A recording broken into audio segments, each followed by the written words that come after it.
Welcome back, Warhammer fans. We are going to be painting Hthark the Unstoppable, Hthark, the Chaos Dwarf Bull Centaur star player. First introduced in 1999. Hthark is an absolute unstoppable juggernaut of a character, and he made a real mess on Blood. He's been making a real mess on Blood Bowl pitches for a long time. Now, back in the day when I was thinking about collecting a Blood Bowl team, I think I was very into Chaos Dwarves at one stage, and I got real excited when they released the Chaos Dwarf Blood Bowl team. But guess what? The teams never quite showed up in Singapore in my local gaming store, so I never quite got the opportunity to paint up Hthark and his mates. That is the Zharr, Naggrund, Zigurrats, the Chaos Dwarf team.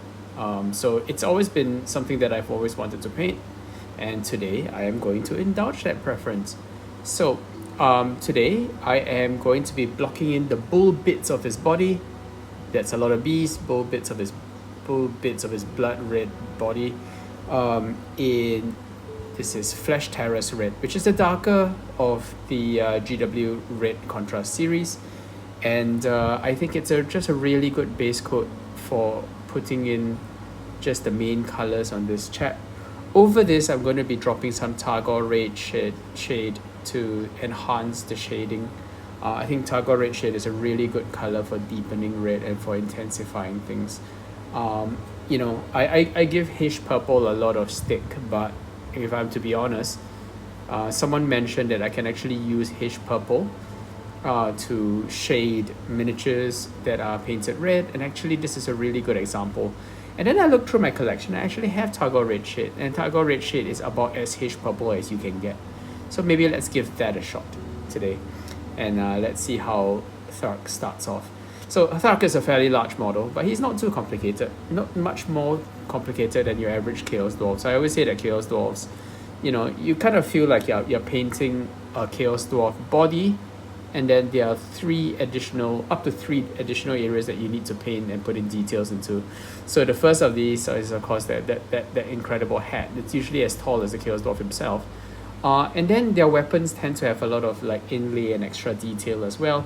So if you've got a model with two big axes waving above their heads, as many of the Bull Centaurs do, then essentially you're painting three models at once, and that's a lot of time and effort to put into a miniature.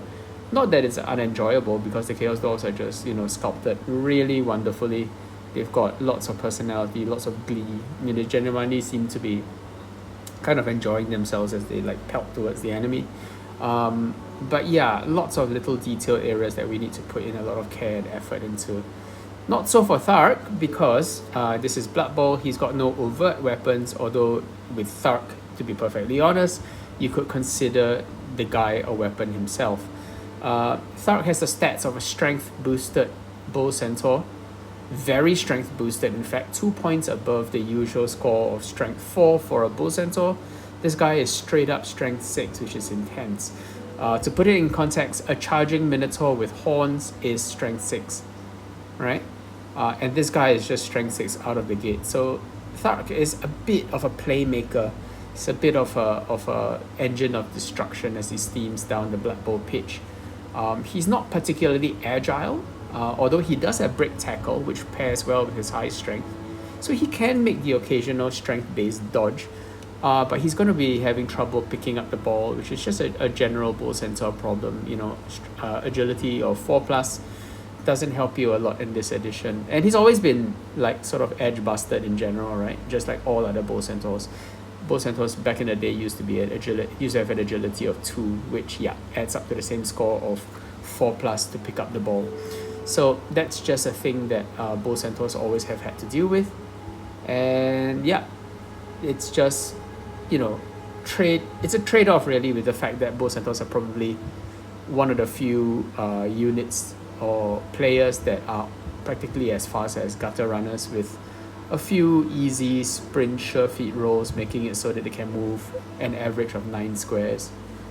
That's really fast. That's gutter runner speed. Yes, it's not a given, you can roll double ones, but it's extremely unlikely, all things considered. So yeah, Bull Centaurs, great stuff. They really open up the play for Bloodthirsters, for Chaos Dwarfs in general.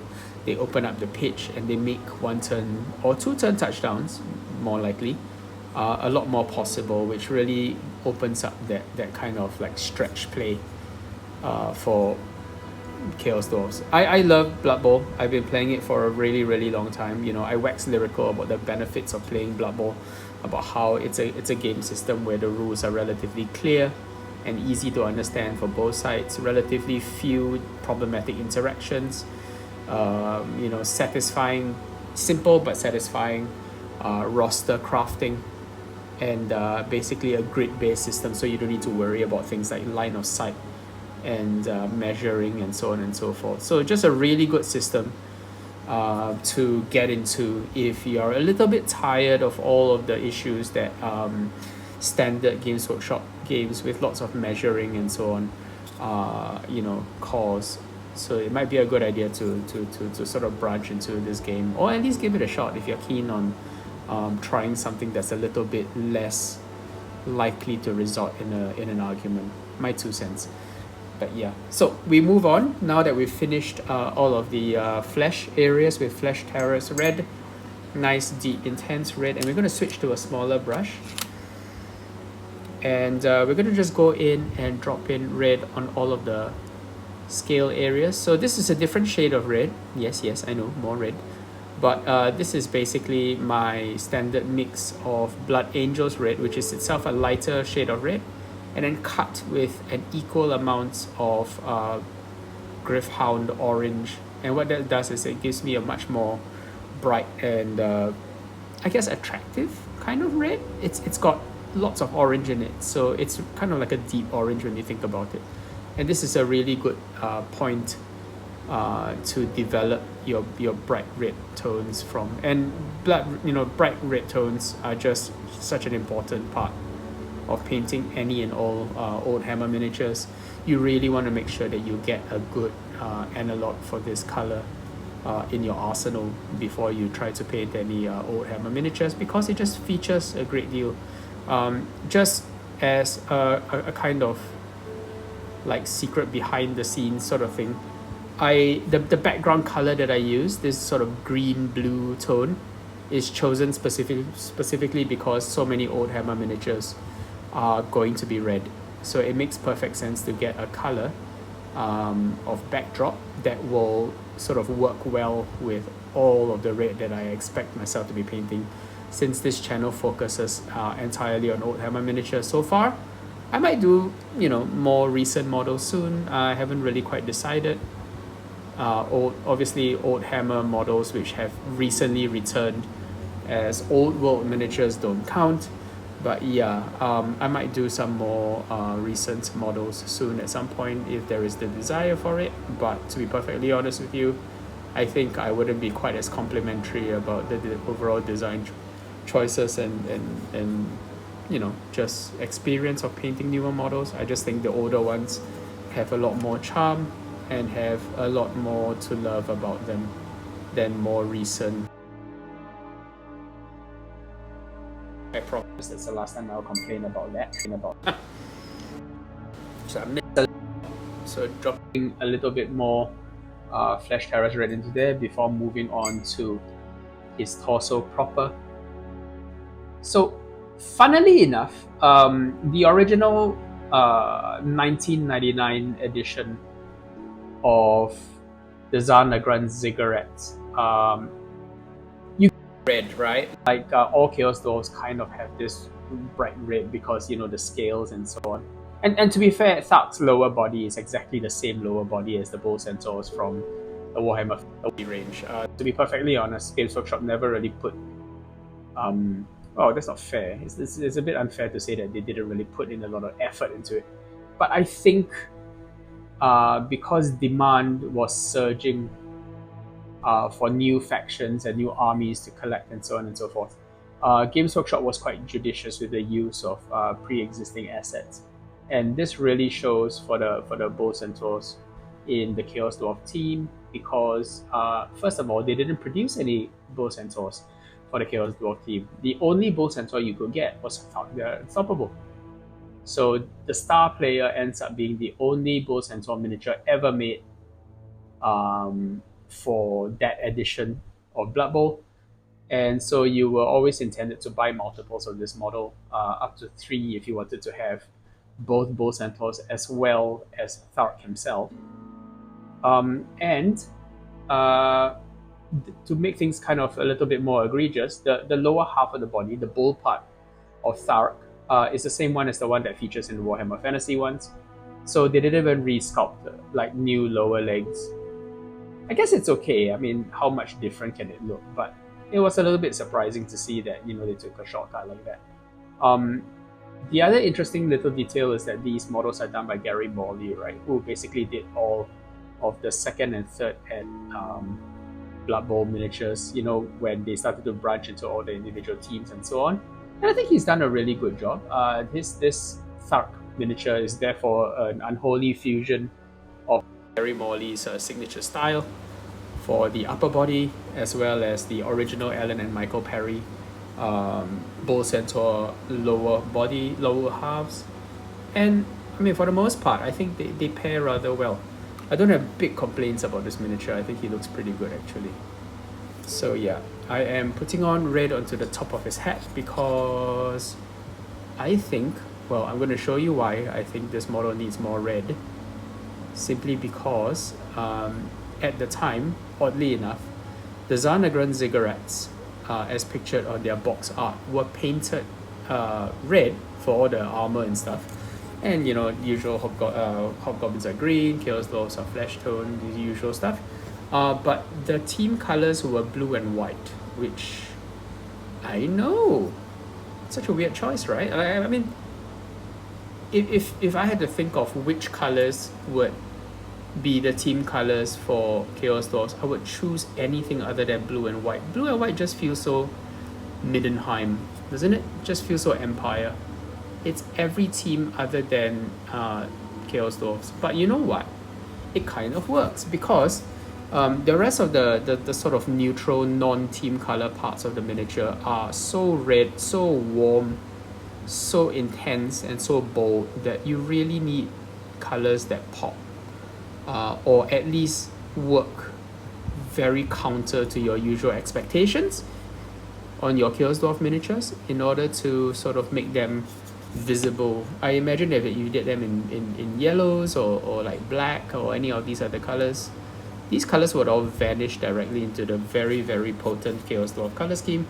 And it might be a little bit strange. You might not actually see the intensity of the team colors that you need to sort of stand out. So I'm going to replicate this on this miniature. To be fair, the original Hthark the Unstoppable miniature was painted by the then heavy metal team in really uncharacteristic colors as well. He wasn't wearing the colors of the Zharr Zigurrats. In fact, he was wearing green and black, which was very, very different from the blue and white that you chose for your main team, guys. But nonetheless, he didn't look bad. It's just, I think I want to redress this strange flaw with the original color scheme. Sorry guys, adjusting the camera a bit. And I want to go into picking out that blue and white because I kind of fell in love with it. I think it looks pretty decent. It's unusual, yes, I know, but I think it actually looks quite interesting. So they had a halved color scheme, which is a challenge and a half to paint onto a model who's this tall. But let me do my best to try to figure out how to do this while showing it to you on camera. So what I've done is, or what I advocate doing is rotating the model to sort of meet your needs and then sort of working very carefully around it. You'll notice that I'm moving around the miniature a lot. Not really moving the position of the brush because I think once you kind of get used to moving the brush a certain way, I recommend you get just as good as you can, as accurate as you can with applying paint that one way, and then you rotate the miniature to sort of fit the needs of that color placement, sort of like this. instead of trying to like carpal tunnel your hand through as many contorted positions just to try to reach the parts you're trying to paint. And then you should have a slightly easier time of it. Now I know this is going to be a mess. That doesn't really bother me because I'm planning to come in to touch up all of this stuff later, of course. I just want to make sure that I cover all of the areas that I want to cover in blue. And the good news is that the other color that I'm going to be doing, which is white, the other counterpart color of the Zharr Zigurrats color scheme, which is white, I guess going to be less painful because I'm just going to articulate that with a little bit. I'm going to leave the base coat as is, and I'm going to articulate the shading with just a little bit of Gryphcharger gray, and that hopefully gives us a model that kind of does the blue and white divide just right. Just very carefully paint this in, minimize the number of mistakes I make, but not also get too hung up on the idea of getting paint where I don't necessarily want it to go. Just be chill about it, just make sure I cover everything I need to cover, and then let that dry fully, and then kind of work around this later on. So the benefit of doing this in contrast colors is that obviously I'm going to be minimizing the amount of sort of shading and highlighting that I need to do. I'm saying that the blue occurs on the right side, so I'm going to replicate that on the shoulder pad. This shoulder pad is bizarre. It looks like a Space Marine shoulder pad. Yeah, not much else to say about that really, other than it looks very un-Chaos Dwarf, but there you go. I'm going to try to fit this little space over here and underneath the horn. And most importantly, I want to make sure that this line traveling down the center, this dividing line, is as sharp and as accurate as I can make it, because I think that's where viewers' eyes are going to take reference in order to understand.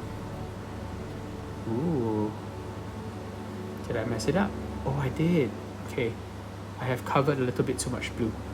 Covered it with a bit too much blue, but that's fine. That's okay. We'll come back and we'll fix that a little bit later on when I come in to clean up the white. So shoulder pads, shoulder pad singular, and then he's got an undershirt on, so that's going to be this as well. Interesting enough, Hthark the Unstoppable has only one glove on, so he's got a bit of a brawler kind of like approach with uncharacteristic gear. He's got knuckle dusters, which bizarrely for Blood Bowl don't count as weapons. And then in his other hand, he's got like a glove with studs on the knuckles. Not a nice guy in general. But to be fair, Hthark the Unstoppable's backstory was that he was a bit of an anger management case. So he was a construction laborer, which is bizarre when you think about what we know about Chaos Dwarf lore and how important Bull Centaurs are to Chaos Dwarf society. So Bull Centaurs are actually mutants. They are, oddly enough, the main form of mutation that occurs within the Chaos Dwarf people.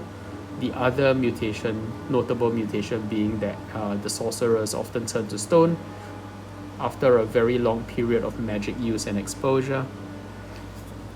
So the main other form of mutation is turning into a Bull Centaur, which is an interesting one. And Bull Centaurs, because of their connection with the bull god Hashut, who takes the form of a fiery, raging bull, kind of like a great Taurus really in terms of appearance. Bull Centaurs typically are to be found within the temple of Hashut in Naggrund.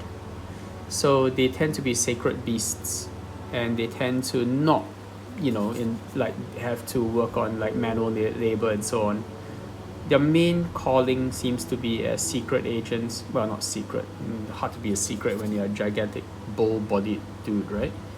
But yeah, they tend to be the emissaries and the sort of the doers of Chaos Dwarf society. So they go around being entrusted with important tasks. So it's a bit strange that this Chaos Dwarf, Bull Centaur, is a laborer, And I think that's just one of the areas where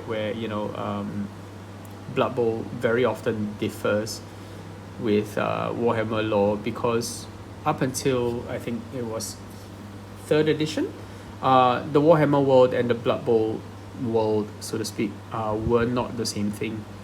But there were two sort of separate worlds, and it was only with the later desire to sort of collapse the two together that you really get the two worlds merging into one coherent narrative.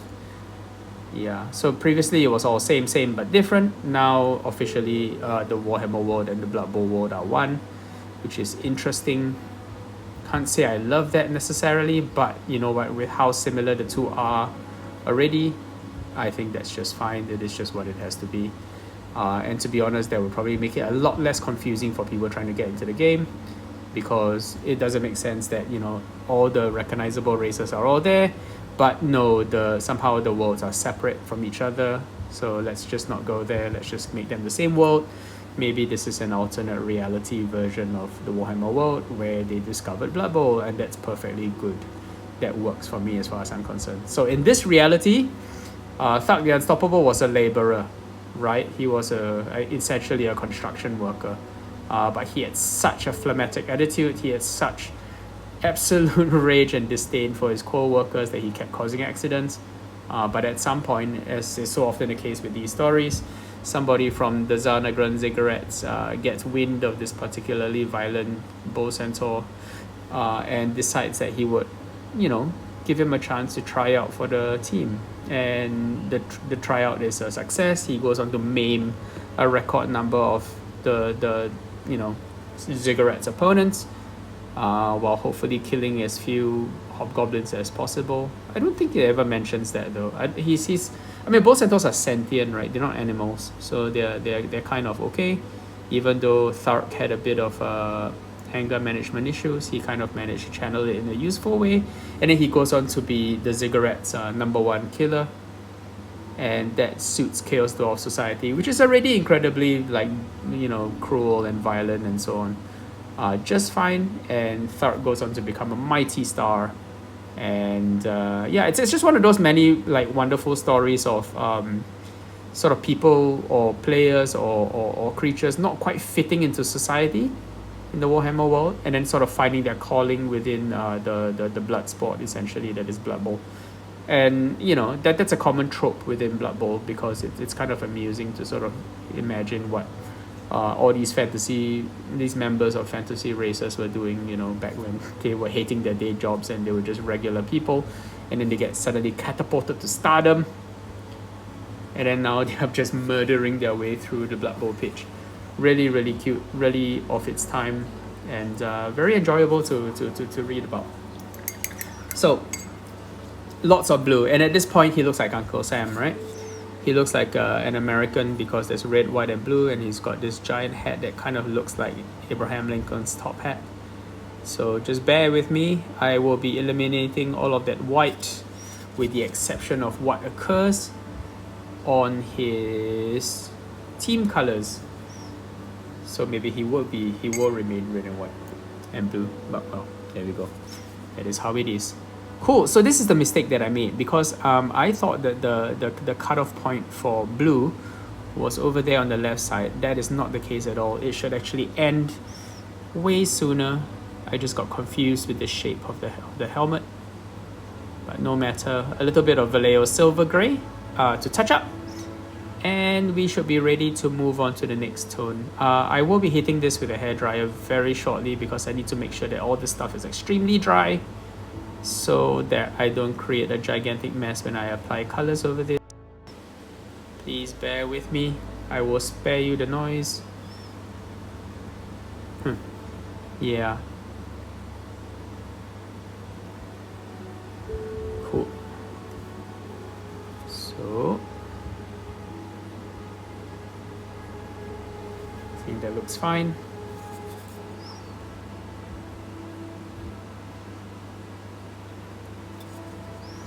Alrighty. It looks a little bit carnival-esque, but I think that's kind of nice. Kind of appreciate that look. I'm going to come in with a little bit more blue just to touch up these areas, make sure that I cover them all, and add a little bit more additional definition on the back of the hand in between the digits. By now, if you've been following along these videos or using them for reference to how to paint old Hammer miniatures, I think the shapes on the hands should be very, very familiar to you, because they occur on almost every one of these miniatures. Since most miniatures indeed have hands, and they are sculpted in similar ways, and I kind of think they look really good painted that way as well, with the finger bones and so on, that sort of detail in the back of the hands. Okay. Where I've missed that line of white along his back, just make sure that I cover this from all areas, because I would hate to have to come in to fix it at a later stage when more colors have already gone. So it makes sense to be a bit more careful, a bit more cagey, and check to make sure that I get all of them. Yeah, so far that looks all right, I think.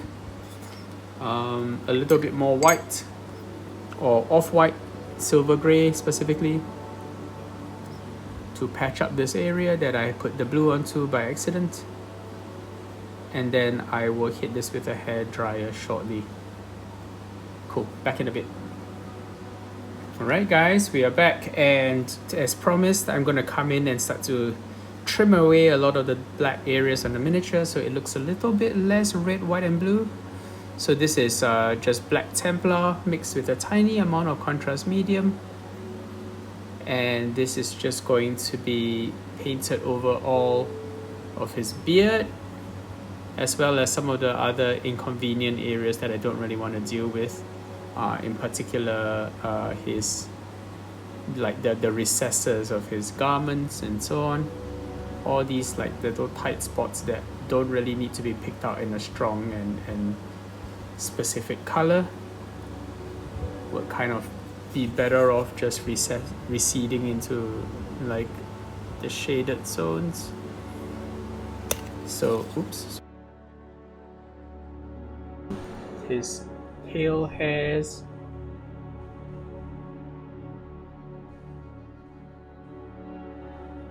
making sure that we cover the underside as well, and his mustache. I haven't yet done his flesh on his face because I figured I wanted to trim in all of the hair first. No real reason for this, you could really do it either way, but I thought it would be nice to kind of articulate the edges around it first, and then kind of color his face and skin afterwards. So that might be a little bit fun to do, a little bit different from the usual procedure, but nothing too complicated here because I think we'll end up at precisely the same space. So let's do his hair on the back as well. Of course, he's got the characteristic curly hair of the sort of ancient Assyrian, Babylonian style Chaos Dwarf hair type.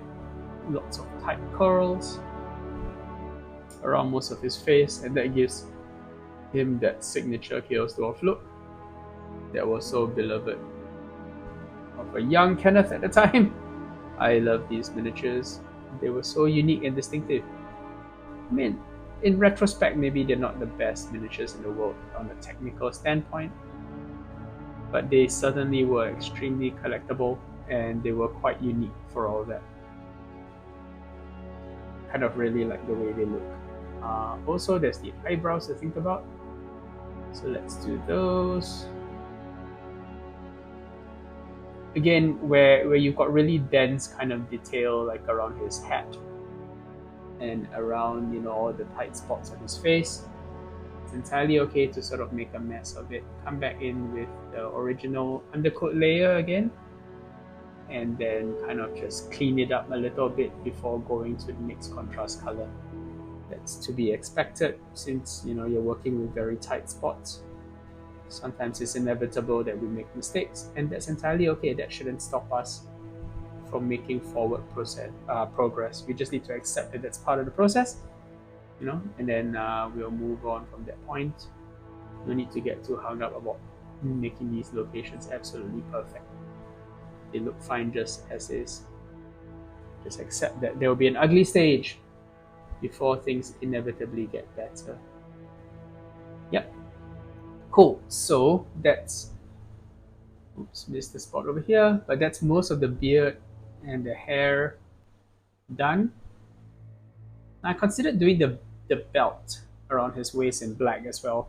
I kind of realized that at this stage, there's just so little, like the color scheme is almost getting too tight, right? Like it's almost like there are no other colors.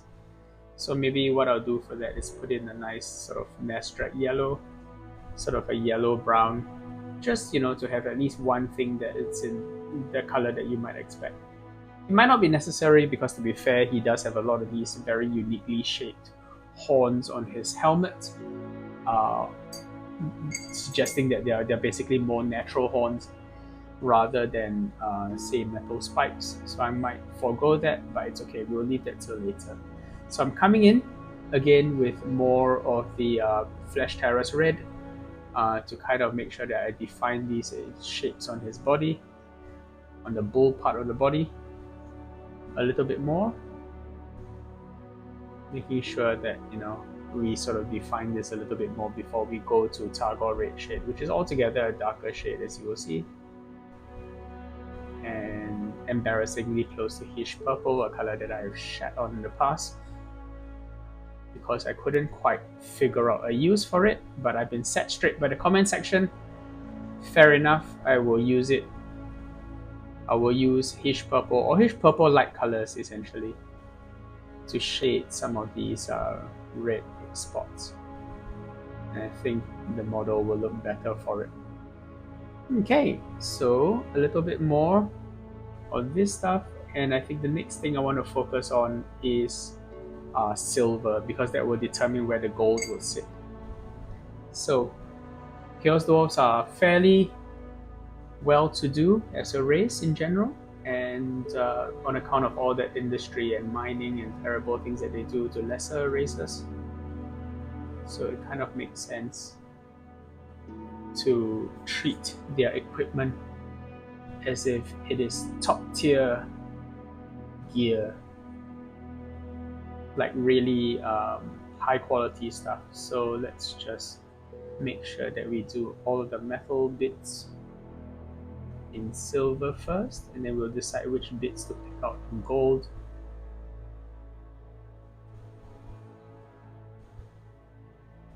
Sometimes it can be a little bit hard to get the silver right up to the edge of these adjacent details, but thankfully, like I mentioned, Hthark is an armed, well, not any more armed than is allowed on the typical Blood Bowl pitch, so we do not need to worry about painting weapons with the typical Chaos Dwarf attention to detail and inlay. Just a relatively modest hat for a Chaos Dwarf, and I think that's looking pretty good. I might need to clean it up slightly with a bit more red, or at least with a wet brush, but it's just part of the process, and we work through these things on screen. That one's probably dry, it's not ideal.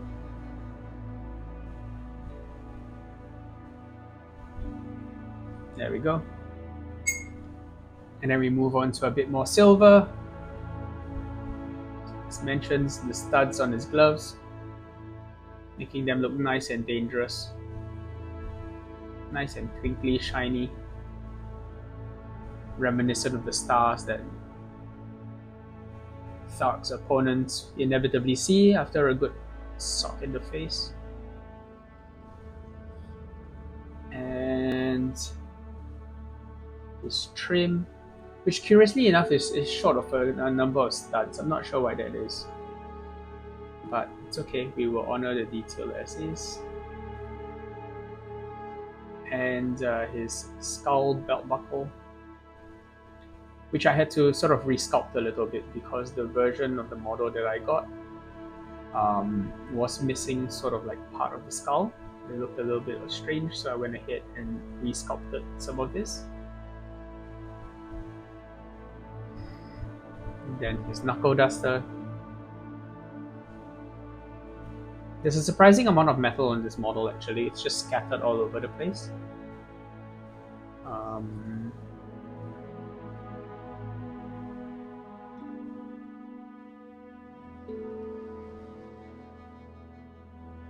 And of course around what I can only imagine is some kind of a butthole carabiner.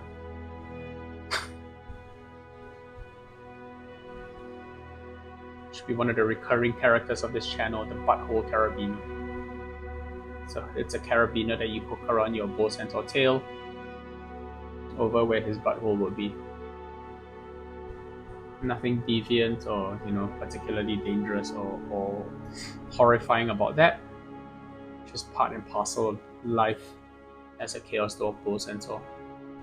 You get butthole carabiners.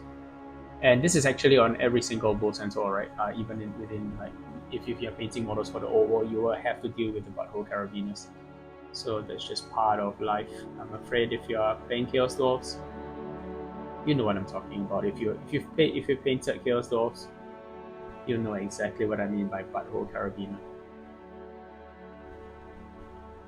Now that really should be on a t-shirt. No, actually, wait, no, it shouldn't. I don't think we need more people going around with the words butthole carabiner on a t-shirt. Maybe that's a thing that the world doesn't need. Now, in the past, I've said that I've done most of my best thinking when I'm painting, and I don't think that counts as part of my best thinking. But your mileage will vary. So there. Okay, cool. So adding a little bit of white around these studs, and then he's got these weird sort of traffic light like buttons on his hat. So I'm trying to decide whether I want those in red. It might be good to do those in red, just to add a little bit of interest to that area, rather than yet more silver and gold. But as I say that, I realize how much of the model is already covered in red. Not that that's a bad thing. He suddenly at least really looks like a Chaos Dwarf, and that's kind of where we want to end up. I think sometimes working out a good color scheme for a Blood Bowl team means that you need to kind of be careful about what elements of that particular fantasy race visual identity you want to try to retain, and then kind of like overlay a Blood Bowl team color scheme over that.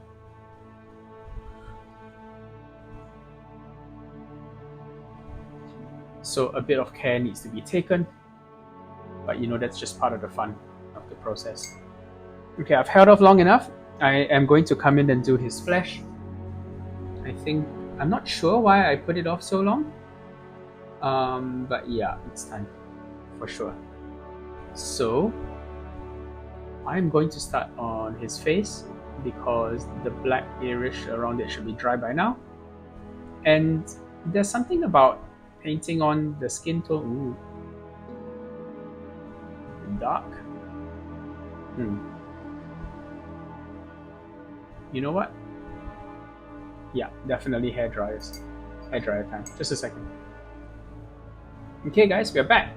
Onwards with the flesh, now that we've dried off some of the Black Templar mixture that was kind of threatening to ruin our day a little bit. So this is the usual flesh mix, Guilliman Flesh plus Seraphim Sepia in equal parts, to have a slightly yellowish skin tone that's a little bit less pink and strange. That's my criticism of Guilliman Flesh. It's a little bit too pinky and red, and I don't think like human flesh in real life looks like that at all. I prefer it to be a little bit more yellow and a little bit more sallow, a little less unhealthy, a little more unhealthy looking, to be perfectly honest. I just think it makes for a better skin tone. So over the eyes, over the nose area, over the other half of his eye, over half of his face, his nose. Lots more on his nose, and I think that's it. There is precious little skin tone on this miniature. Yeah, but it's okay. We'll save some of the skin tone for more later on. For highlights and so on. Yeah. Okay, cool. I've gone ahead to block in all these little buttons in silver. So I'm just going to give it a bit of a touch up while I gear up to apply the gold. So make sure that all of the silver areas are ready, and then we'll come back in and we'll drop a bit of gold over it once I've kind of cleaned up the red around the margins, kind of like that. And I think we should be in a good place. Yeah. Cool. Yeah, let's just go ahead and jump into the gold now. So this is a step that usually gives me a warm fuzzy feeling. I love painting the gold bits in because I think they really sort of make the model look a little bit more complete. I think most miniatures are improved. Most miniatures of this era, anyway, are improved by a little bit of gold somewhere because I think they add a richness, no pun intended, a little bit of richness and depth to the color scheme. And I think they just work really well off a lot of the colors which are used on miniatures at this time. That means very saturated reds, very bright blues, a little bit of gold, which kind of reads as yellow from afar. Really pairs well with these other colors to create a very lustrous and bright finish on many of the miniatures of this time. Therefore, it works really well in my opinion. So as you can see, just doing up these silver buttons with the glaze of this gold mixture, which is just nothing but Nazdreg yellow plus a little bit of Seraphim Sepia. As you can tell, Seraphim Sepia is one of my favorite colors, one of the most useful colors in my opinion, and one that doesn't get used enough in general as a mix, less so as a color in and of itself, in which case it tends to come off as a little bit weak. But when you use it as a mix to sort of tone down the excesses of other colors, I find it does particularly well. Okay, so Butthole Carabiner will be silver because it's just how it is. I think for these buttons, they will be gold. So all I'm doing is applying it very carefully to get a bit of a rim of color around it. And I know I just talked about a Butthole Carabiner, so the word rim might not be the best choice, but you get the idea. And for the ones which are sitting over the blue, there is less of a need to worry about that. So I think I can just put this on carefully. But where, it's sort of sitting on white, you need to make sure that there is a rim of the darkened color or the full strength color around it, so that it looks like it's pre-shaded. So yeah, something like that. Cool. Okay, and then the underside of this pattern should be gold as well. Less worried about getting this onto the red because I think the red will utterly overpower it. So don't worry about that. Let's apply this on.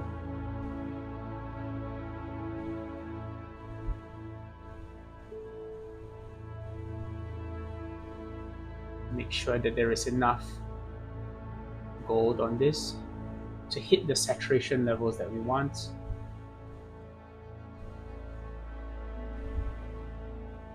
And then after that, we just focus on cleaning up the white to make sure that that sort of daggy kind of line, that sort of dogtooth pattern. Dogtooth? Well, dags, basically. Sort of backgammon-y looking pattern remains.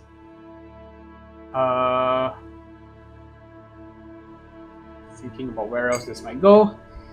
I think I want to come in and do the lower lip of his face in the same flesh color because I realized that I missed that out.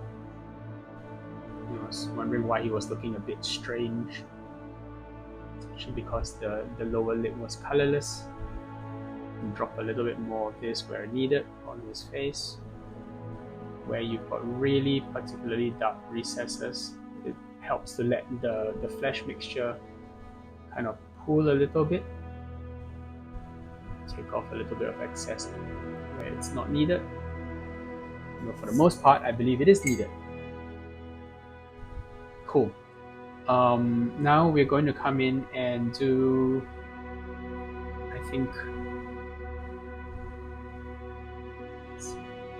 yeah, let's going to grab a little bit of skeleton horde. Let's do the hooves.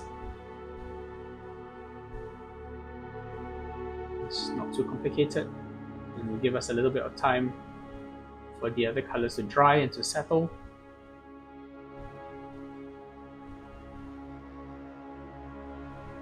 I can see that this blue is going to need a highlight to kind of take the edge off its extreme brightness. This is Telesar blue. It's absolutely gorgeous blue, but it is very, very, very strong. It's like it's azure basically in its intensity. So I think I'm going to need to tone it down a little bit to make it a little bit more reasonable. But for now, just making sure that the skeleton horde goes onto these giant tusks, which in Chaos Dwarf Society, tusks means that you've probably punched a lot of other Bull Centaurs in the mouth. So I don't want to speculate too much about where these tusks came from. Who else has tusks in the Chaos Dwarf world? I guess orcs and black orcs. So yeah, that's not a very pleasant thought. But you know, Chaos Dwarf Society is what it is. It's almost it's a comically evil race. So yeah, Bull Centaurs do love their violence. They embody the worst excesses of the Chaos Dwarf species, being an incredibly unkind race, full of thoughts of violence and so on. So in that sense, they're the perfect spectators and perfect consumers of the Blood Bowl sport. And to be fair, nobody in this version of the Warhammer world has any issue with any of the violence on the page apparently. So there you go. I think it's pretty interesting that very little is ever mentioned about the sort of softer, touchy-feelier gods of the Warhammer world vis-a-vis Blood Bowl. They all seem to have been replaced by Nuffle. So for example, nobody really talks about Valaya, the Dwarven Protector goddess, because, well, Blood Bowl is what it is. But you do have Grimnir and Grungni mentioned. You just don't hear much about Valaya. You also don't hear about Shalia the healer, who is the Empire's healer goddess. Probably because Blood Bowl culture is what it is. I guess if your people are fixated with crunching each other up on the gridiron, then maybe protector goddesses and touchy feelings are a little bit disincentivized. Likewise, you don't really hear much about the elven gods as well, right? You don't really hear much about you do hear about Cain. Cain is mentioned every now and then, but you don't really hear about Ariel or Orion or any of the other sort of demigods or powerful sort of deities. No mention of Isha and so on. So I guess the Warhammer world is really same but different in the context of Blood Bowl. So we're going to move on to grab a little bit of Nuln Oil, which is once more eluding me. This happens regularly, part of the show really at this point. There we go. It was hiding. And to this, we're going to apply over most of the gold, most of the silver areas that we haven't quite hit with gold. in order to give it a little bit more of depth and a little bit of darkened shading. I like doing Chaos Dwarf equipment and weapons a darker tone of silver, so I might go over this a few times because I just think it looks good for Chaos Dwarf stuff to be kind of sooty and dark.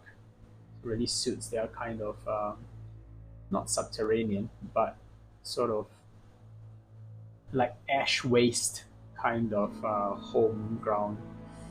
They live in very volcanic areas, so lots of lava and lots of ash clouds and so on. So for Chaos Dwarfs to look a little bit sootier and dark and dirty, I think kind of fits their aesthetic as well as their concept. So yeah, perfect. Okay, so we're going to work on his knuckle dusters. These I actually don't think I have put any silver on, or maybe not fully, but nonetheless it's still looking okay.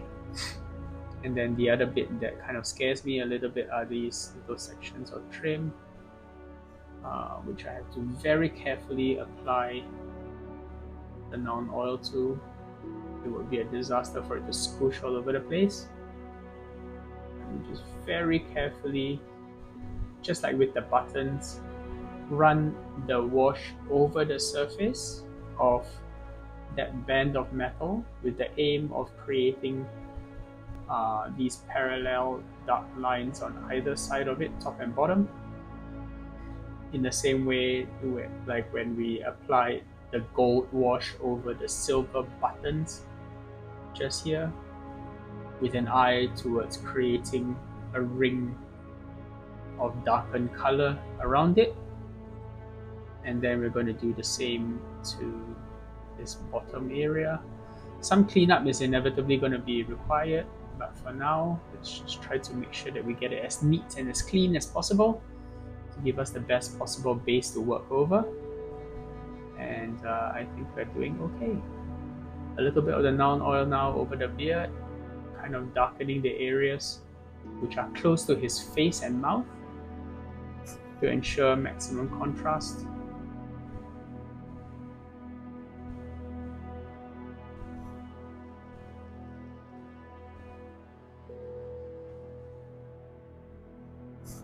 And I think we are starting to look real good. Now, it's got this sort of stylized flame pattern at the base of the skull on his helmet, so that needs to be given a little bit of attention. But for now, we just ensure that all of the silver areas get the right amount of black wash in order to define them well and to make sure that the model is maximally readable.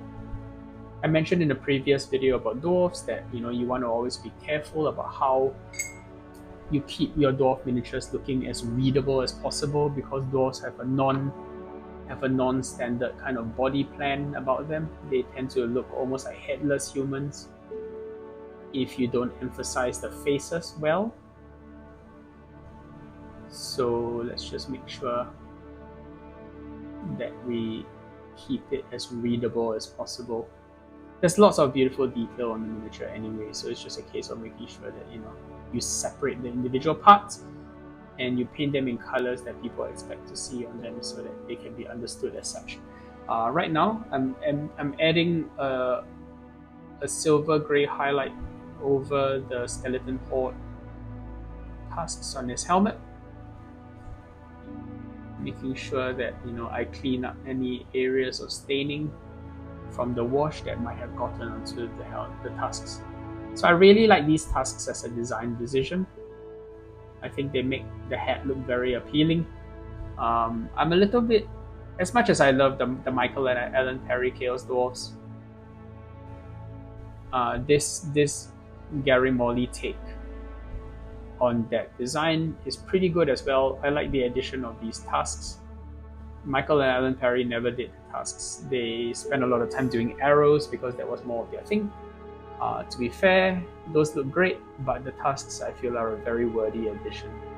And as a whole, there are a lot of people who have actually tried to turn Hthark the Unstoppable into a Chaos Dwarf Bull Centaur character of some description for Warhammer Fantasy. And the reason is because there were precious few Chaos Dwarf sculpted that were not just basic troopers or command group characters. So notably missing were characters like heroes and champions and lords. And as of 2nd edition, fourth edition, Bull Centaurs have had the full slew of basic Chaos Dwarf Bull Centaurs. They had champions of their own, they had heroes, and they had lord level characters, just no wizards. But miniatures for these were all notably absent, which is a little unfortunate because I think they would have looked wonderful as characters. It's a lot of detail that you can add onto a Bull Centaur to kind of make it look more bling and more exciting. So it was a bit of a shame that we never saw an official version of that. But people certainly found a way, and one of the ways to do it was to use the only other Bull Centaur miniature ever released in any other context outside of Warhammer Fantasy, which is this guy, the star player Hthark the Unstoppable. There wasn't even an official Bull Centaur miniature released for Blood Bowl itself. Such a shame, really. Okay, cool. So, Butthole Carabiner gets a coat of black, Null Oil, to darken it, because even this metal over here, understandably, would be a bit sooty. Arguably, it might be a little bit more sooty, but we won't go into that nuance. Not a productive area of discussion. And we move on to a little bit more of a highlight on the forehead of this skull. And yeah, now I need to start looking at cleaning up the white areas. Originally, I'd intended to shade a lot of the white areas in Gryphcharger Grey. I now wonder whether I even have the room, whether I even have the real estate to worry about creating some kind of a glaze, because it looks like once I fill in all the white areas, there's precious little space to worry about things like shading anymore. And I think, to be honest, he really doesn't look that bad. Cool, let's jump right into, oops, I didn't take out any light flesh to provide a bit of a highlight. So a bit of AK light flesh mixed into our Guilliman Flesh tone. Contrast, mix, blend. Yeah, that mix of Guilliman Flesh and Seraphim Sepia. And now I want to add a highlight on his face, his nose in particular. He really does have a really impressive schnoz. Quite a honker, really.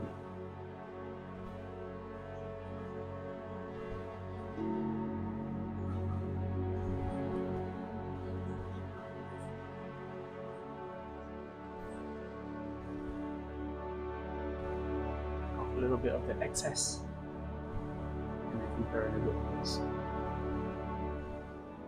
Okay. So a quick hit of the hairdryer and we'll be back in a second, guys. Okay, we're back to continue our exploration of Hthark the Unstoppable. So we're going to be dropping a bit of a highlight on his skin, particularly on the back of his hand, continuing on from working on his nose previously. So we want to just make sure that his skin is kind of nice and defined. I don't mind Chaos Dwarfs looking a little bit sort of pale and unhealthy. Don't imagine they get a lot of sunlight where they live. Plus, a better part of their civilization, a lot of it takes place underground, since these guys are miners and explorers extraordinaire under the ground. So perfect to sort of keep him pale and wan looking, slightly unhealthy. But that said, we do need to draw attention to the finger bones of his hands as usual.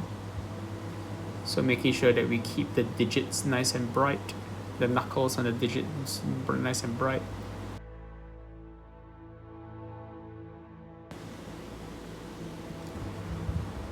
Together with the face and nose.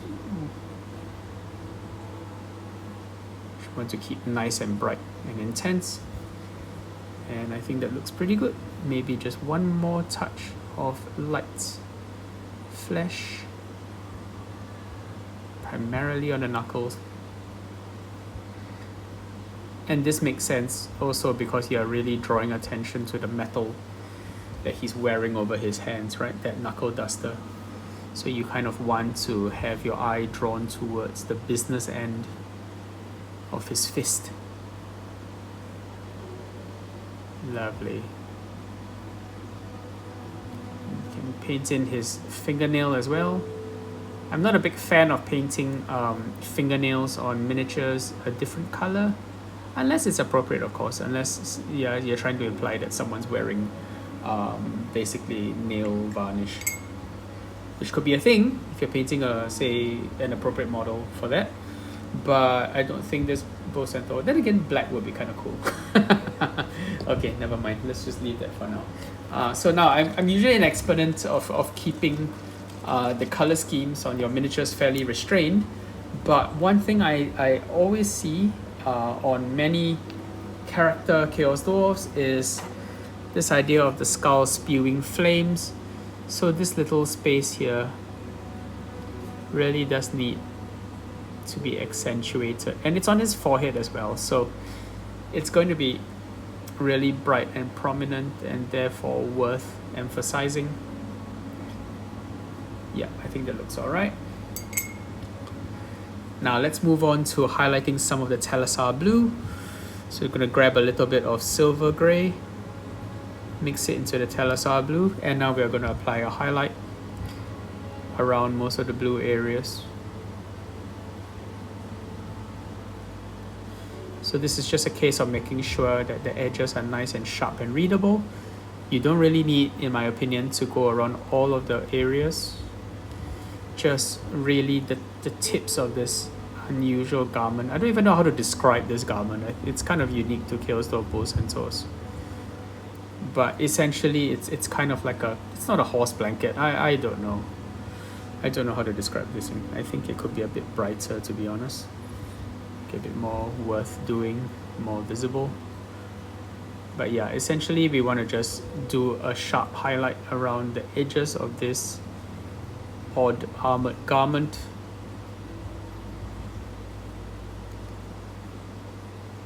Just around the edges.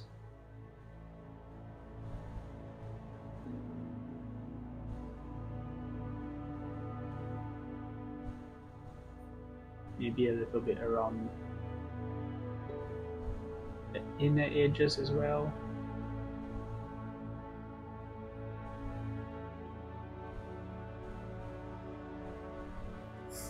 Yeah. Let's go on to the other side, where we could do with a bit more brightness over here. And then the inside edge.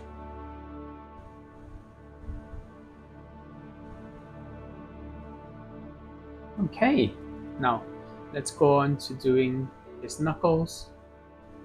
So just like we did with the ungloved hand, we want to just make sure that the knuckles are incredibly well emphasized, and then just drop a little bit of a highlight around the edge in between these bronze studs, these gold studs on his gloves.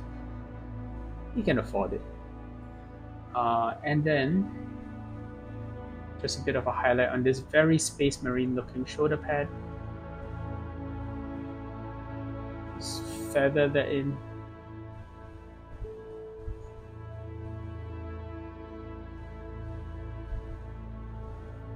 To create a nice round highlight.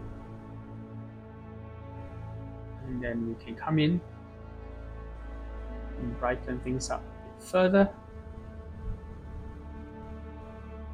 Maybe add a bit more. I'm adding in light flash indirectly. To be honest, it's so close that it doesn't matter. And more importantly, Telesar blue is so intense and so strong that it tends to overpower almost any color you add to it to lighten it anyway. unless you're looking at an extreme amount of lightening color. So a little bit of flesh makes very little difference to the final outcome of Telesar Blue because it's so strong and intense.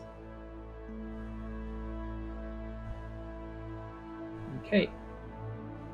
Knuckles look nice and sharp and dangerous. And he really looks like he's cruising for a bruising.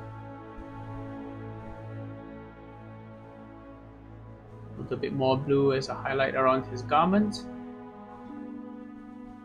I imagine he's kind of wearing a jersey under the surface. Although maybe the less you think about what a Chaos Dwarf wears under his armor, the better. Doesn't really bear much thinking about.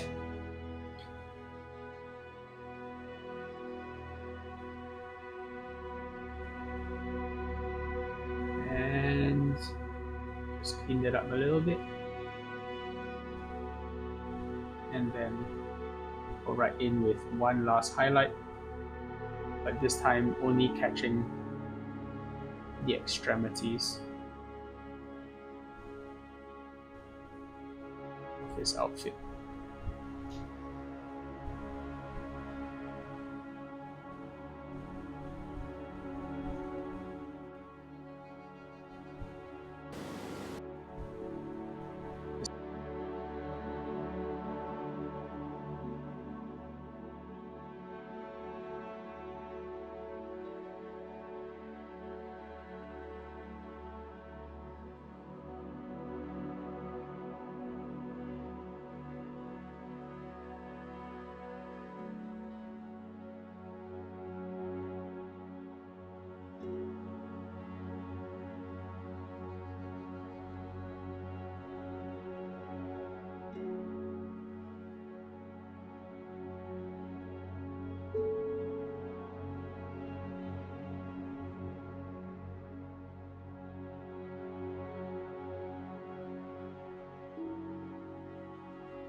One more thing that I definitely want to do is to apply a bit of red onto the edge of his helmet rim up here.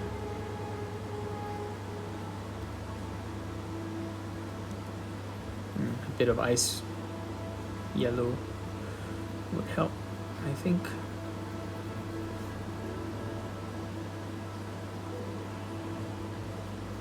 There we go.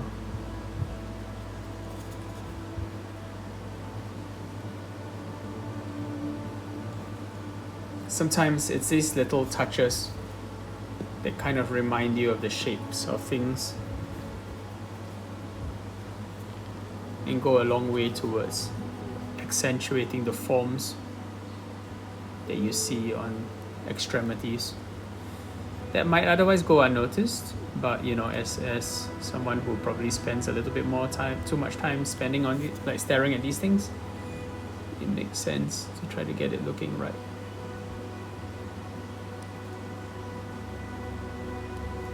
Cool. I think we are very nearly there. Maybe just a little bit more Thargoid red shade on his haunches, just to define a little bit more of the muscularity. I really do love Thargoid red shade. It's a color that has like incredible use and can be applied on almost any color to provide a reasonable shade. So definitely appreciate the mention of Hish Purple having this secondary function, and it's something that I'll definitely use in my painting to come in the future. Alright guys, I think that's basically where we are at with Hthark the Unstoppable. I think it looks pretty good. Very blue, very white, very ready for the pitch. Thanks for watching, and I will see you in the next one. Don't forget to like and comment and subscribe, all the good stuff if you'd like to see more, or if you're enjoying the format of these videos, and let me know what you'd like me to paint next. Cheers, love all of you. Bye bye.